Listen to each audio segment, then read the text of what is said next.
Alors que le régime du RDA tente de faire croire à l'opinion nationale et internationale que l'orpaillage était illégal, enfin, illégal pour nous, les Ivoiriens, mais pour le régime du RDA, l'orpaillage est légal.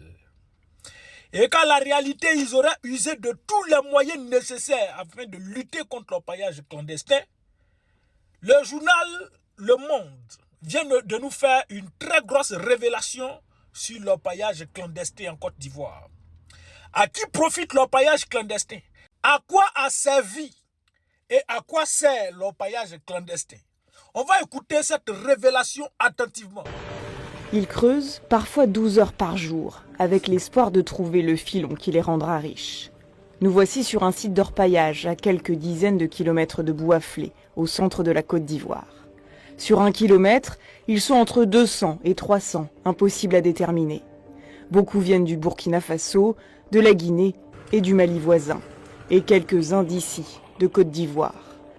Ces machines laisseraient presque entendre que le site est légal, quasi industriel.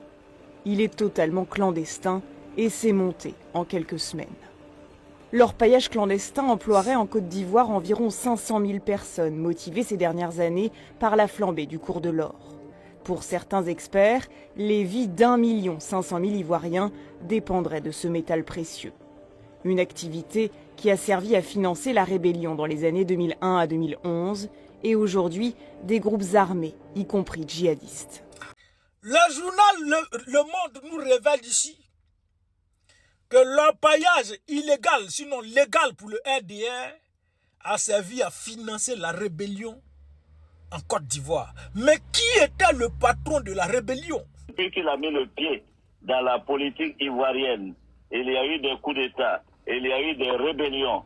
Que ce soit lui-là qui accuse quelqu'un de faire un coup d'État, c'est risible. Donc vous confirmez que c'est bien Alassane Ouattara qui a parrainé la rébellion que vous dirigez à l'époque? Monsieur Alassane Ouattara sait beaucoup de choses sur la rébellion. Il en est l'un des parrains alors? Je dis simplement que monsieur Ouattara sait ce que c'est que la rébellion. Soro Kibafori révèle ici que Alassane Draman Ouattara est le patron de la rébellion. Et on nous dit, le monde nous révèle ici que l'orpaillage clandestin a servi à financer la rébellion. Donc, vous voyez le lien entre l'orpaillage et le régime du RDA. Et il révèle encore pour nous dire que l'orpaillage clandestin finance le terreau dans le Sahel, leur enfant chouchou. Tiani est sorti récemment ici pour dire qu'ils ont intercepté un camion qui contenait beaucoup d'argent.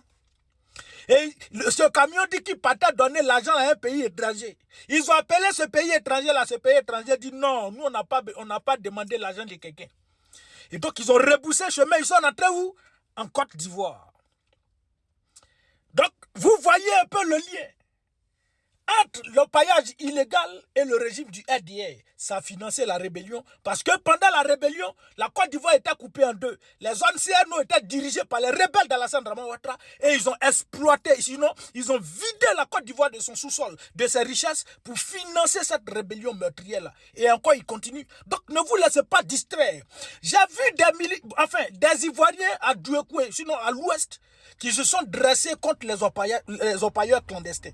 Les frères, vous faites bien, mais je tiens à vous rappeler que ceux que vous avez en face de vous, là, ils sont soutenus par le régime du RDA. Souvenez-vous, je crois en 2024 ou bien 2023, le capitaine Dago Gapierre, qui depuis 2018 a fait de l'orpaillage clandestin, lui, son boulot. C'est un capitaine de la gendarmerie. Et il traquait les orpailleurs. Qu'est-ce qu'ils ont fait? Ils l'ont livré aux orpailleurs clandestins. Il est allé là-bas, là, c'est à coups de machette, coups de hache, qu'ils ont éliminé le capitaine Dago. Appelons Alassane Touré et Souna. Connais Souna sont sortis pour dire qu'en la réalité, il n'a pas fait le guet des orpailleurs, c'est pourquoi ils l'ont éliminé. Et pourtant, l'individu luttait contre l'orpaillage clandestin. Tout ce que vous voyez là, c'est les fidèles du régime du RDA. C'est le régime du RDA qui les engage. Et depuis la rébellion, ils sont là, piller le sous-sol ivoirien. Donc vous là, ne vous livrez pas à ça, ne vous livrez pas à ce jeu. Vous faites bien de protéger vos terres. Mais attention, le fait de faire ça là, vous allez voir ce qui s'est passé à Nayo, ce qui s'est passé à l'épée là. Ça peut se reproduire, je touche du bois, mais ça peut se reproduire. Parce que ce sont des individus qui sont armés par le régime du RDR. Et quiconque veut s'opposer, ils vont vous faire ça à l'envers. Donc prenez garde, faites attention à vous, ne vous jetez pas, ne regardez pas ce que le RDR est en train de faire. Tous ces films hindous qui sont en train de tourner sur la toile, montrer que voilà, ils envoient des hélicoptères pour dire voilà, ils sont en train de surveiller, c'est de la poudre de prélève-pépin.